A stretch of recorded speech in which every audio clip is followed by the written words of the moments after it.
वैशाख सालको फल पूजाको अन्तिम दिन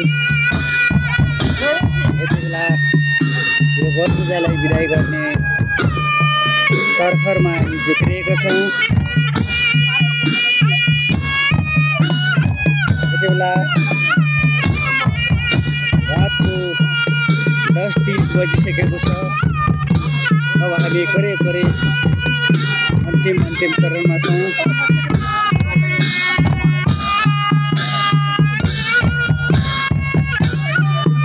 एकछिनपछि यहाँले यो मुर्लाको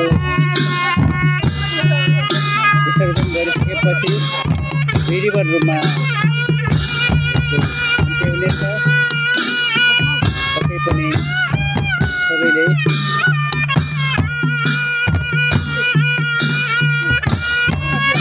समयपछि विधिवत रूपमा विसर्जन गर्दैछौँ। कर्मशरा क्षेत्रै गइरहेको छ।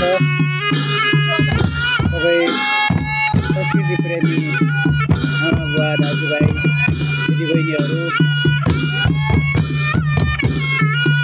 फर्किनुभएको छ।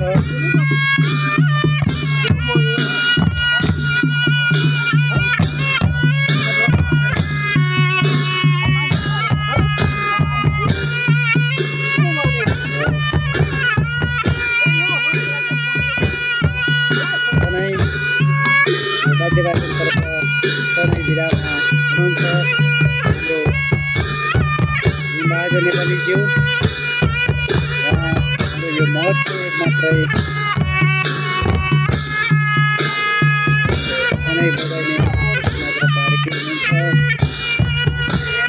उहाँको सधैँ सुनेपछि त्यही पनि हामी सबै मोहित नहुने मान्छेहरू कमाइ होलान्।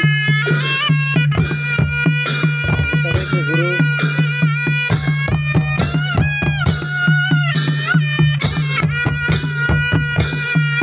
उहाँले गर्दा